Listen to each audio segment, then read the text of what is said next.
Wait a minute. Did you hear that?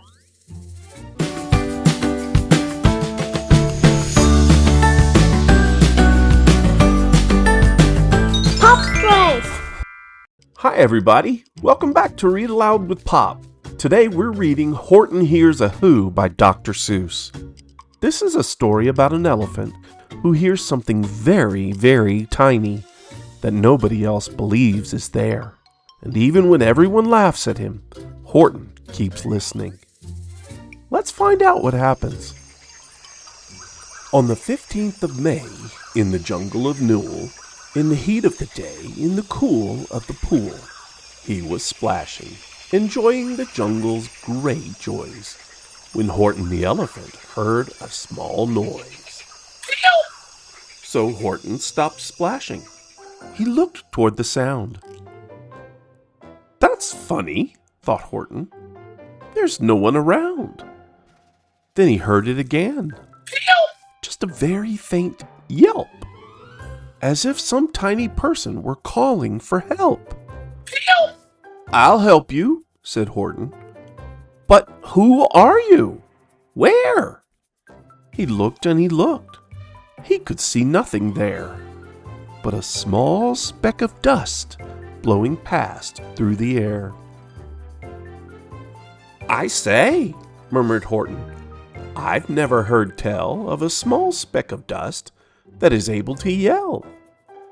So you know what I think? Why, I think that there must be someone on top of that small speck of dust. Some sort of creature of very small size, too small to be seen by an elephant's eyes. Some poor little person who's shaking with fear that he'll blow in the pool. He has no way to steer. I'll just have to save him because, after all, a person's a person, no matter how small. So, gently and using the greatest of care, the elephant stretched his great trunk through the air, and he lifted the dust speck and carried it over and placed it down safe on a very soft clover. Humphed a voice. 'Twas a sour kangaroo, and the young kangaroo in her pouch said, "Humph!" too. Why, that speck is as small as the head of a pin. A person on that? Why, there never has been. Believe me, said Horton, I tell you sincerely. My ears are quite keen, and I heard him quite clearly. I know there's a person down there, and what's more, quite likely there's two, even three, even four. Quite likely a family for all that we know, a family with children just starting to grow. So please, Horton said, as a favor to me, try not to disturb them.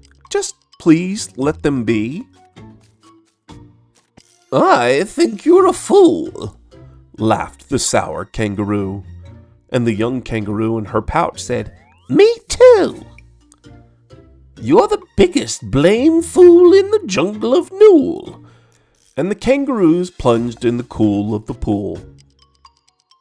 What terrible splashing! The elephant frowned. I can't let my very small persons get drowned. I've got to protect them. I'm bigger than they. So he plucked up the clover and hustled away. Through the high jungle treetops, the news quickly spread. He talks to a dust speck. He's out of his head. Just look at him walk with that speck on that flower. And Horton walked worrying almost an hour. Should I put this speck down? Horton thought with alarm. If I do, these small persons may come to great harm. I can't put it down, and I won't after all. A person's a person, no matter how small. Then Horton stopped walking. The speck voice was talking. The voice was so faint he could just barely hear it. "Speak up, please," said Horton. He put his ear near it. "My friend," came the voice, "you're a very fine friend. You've helped all us folks on this dust speck no end. You've saved all our houses, our ceilings and floors. You've saved all our churches and grocery stores." "You mean," Horton gasped, "you have buildings there too?" "Oh yes," piped the voice, "we most certainly do." "I know," called the voice, "I'm too small to be seen, but I'm mayor of a town that is friendly and clean. Our buildings to you would seem terribly small, but to us, who aren't big, they are wonderfully tall. My town is called Whoville, for I am a Who, and we Whos are all thankful and grateful to you."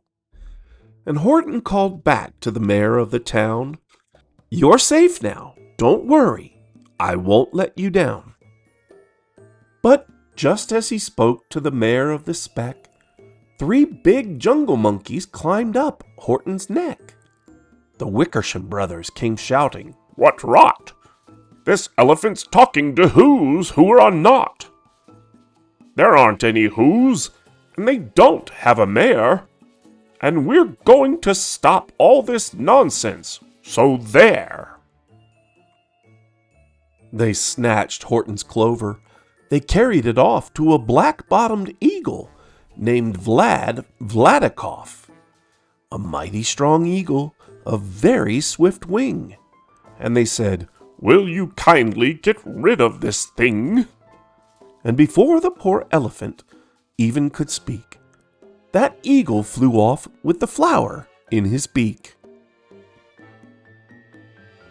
All that late afternoon and far into the night, that black-bottomed bird flapped his wings in fast flight, while Horton chased after with groans over stones that tattered his toenails and battered his bones, and begged, "Please don't harm all my little folks who have as much right to live as us bigger folks do." But far, far beyond him, that eagle kept flapping, and over his shoulder called back, "Quit your yapping! I'll fly the night through. I'm a bird. I don't mind it. And I'll hide this tomorrow, where you'll never find it." And at 6:56 the next morning, he did it. It sure was a terrible place that he hid it. He let that small clover drop somewhere inside of a great patch of clovers 100 miles wide. "Find that," sneered the bird. "But I think you will fail." And he left with a flip of his black-bottomed tail. "I'll find it," cried Horton. "I'll find it or bust. I shall find my friends on my small speck of dust." And clover by clover with care, he picked up and searched them and called, "Are you there?" But clover by clover, he found that the one that he sought for was just not around. And by noon, poor old Horton, more dead than alive, had picked, searched, and piled up 9,005. Then on through the afternoon, hour after hour, till he found them at last on the 3 millionth flower. "My friends," cried the elephant, "tell me, do tell, are you safe? Are you sound? Are you whole? Are you well?" From down on the speck came the voice of the mayor. "We've really had trouble, much more than our share. When that black-bottomed birdie let go and we dropped, we landed so hard that our clocks have all stopped. Our teapots are broken, our rocking chairs smashed, and our bicycle tires all blew up when we crashed. So, Horton, please, pleaded that voice of the mayor's, will you stick by us Whos while we're making repairs? Of course, Horton answered. Of course I will stick. I'll stick by you small folks through thin and through thick. Humph! Humped a voice. For almost 2 days you've run wild and insisted on chatting with persons who've never existed. Such carryings on in our peaceable jungle. We've had quite enough of your bellowing bungle. And I'm here to state, snapped the big kangaroo, that your silly nonsensical game is all through. And the young kangaroo in her pouch said, Me too. With the help of the Wickersham brothers and dozens of Wickersham uncles and Wickersham cousins, Wickersham in-laws, whose help I've engaged, you're going to be roped and you're going to be caged. And as for your dust speck, ha! That we shall boil in a hot steaming kettle of bezel nut oil. Boil it? Gasped Horton.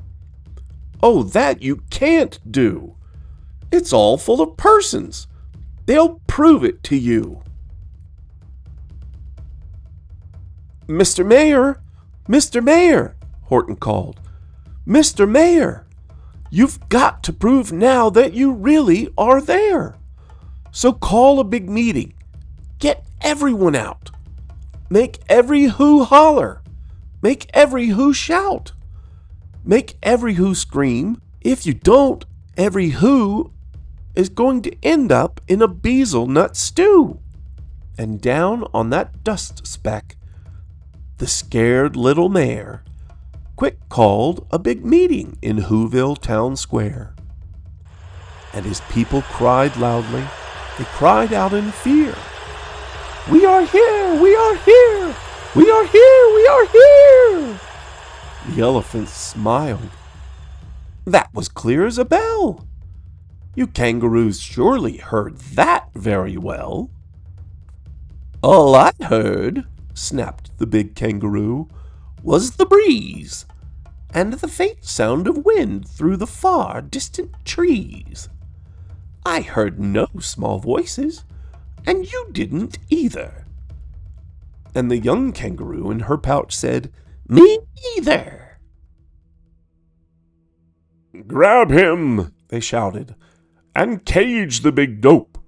Lasso his stomach with 10 miles of rope. Tie the knots tight so he'll never shake loose. Then dunk that dumb speck in the bezel nut juice. Horton fought back with great vigor and vim, but the Wickersham gang was too many for him. They beat him, they mauled him, they started to haul him into his cage, but he managed to call to the mayor. Don't give up, I believe in you all. A person's a person, no matter how small. And you very small persons will not have to die if you make yourselves heard. So come on now, and try! The mayor grabbed a tom-tom. He started to smack it. And all over Whoville, they whooped up a racket. They rattled tin kettles. They beat on brass pans, on garbage pail tops, and old cranberry cans. They blew on bazookas and blasted great toots, on clarinets, oompas, and boompas, and flutes. Great gusts of loud racket rang high through the air. They rattled and shook the whole sky. And the mayor called up through the howling mad hullabaloo, Hey Horton, how's this? Is our sound coming through? And Horton called back, I can hear you just fine. But the kangaroo's ears aren't as strong quite as mine. They don't hear a thing.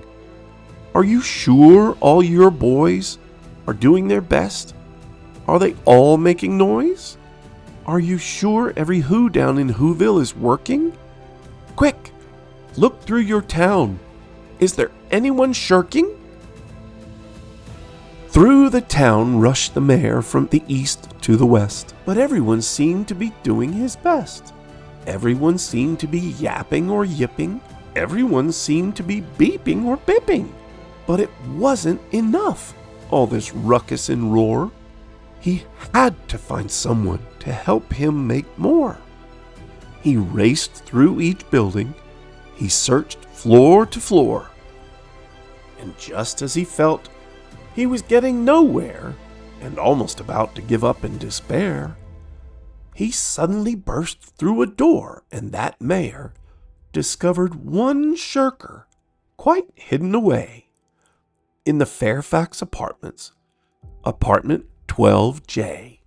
A very small shirker named Jojo was standing, just standing, and bouncing a yo-yo, not making a sound, not a yip, not a chirp. And the mayor rushed inside, and he grabbed the young twerp, and he climbed with the lad up the Eiffelberg Tower. "This," cried the mayor, "is your town's darkest hour, the time for all Whos who have blood that is red to come to the aid of their country," he said. "We've got to make noises in greater amounts, so open your mouth, lad, for every voice counts." Thus he spoke as he climbed. When they got to the top, the lad cleared his throat and he shouted out, "Yop!" And that yop, that one small extra yop, put it over. Finally, at last, from that speck on that clover, their voices were heard. They rang out clear and clean, and the elephant smiled. "Do you see what I mean? They've proved they are persons, no matter how small. And their whole world was saved by the smallest of all." "How true! Yes, how true!" said the big kangaroo. "And from now on, you know what I'm planning to do. From now on, I'm going to protect them with you." And the young kangaroo in her pouch said, "Me too! From sun in the summer, from rain when it's fallish, I'm going to protect them, no matter how smallish." The end. You know what I love about Horton? He didn't stop believing what he heard, even when everyone thought he was silly. He listened carefully, and he stood up for someone smaller than him. That's a pretty big thing. Thanks for reading with me today. I'll see you next time at Pop's Place.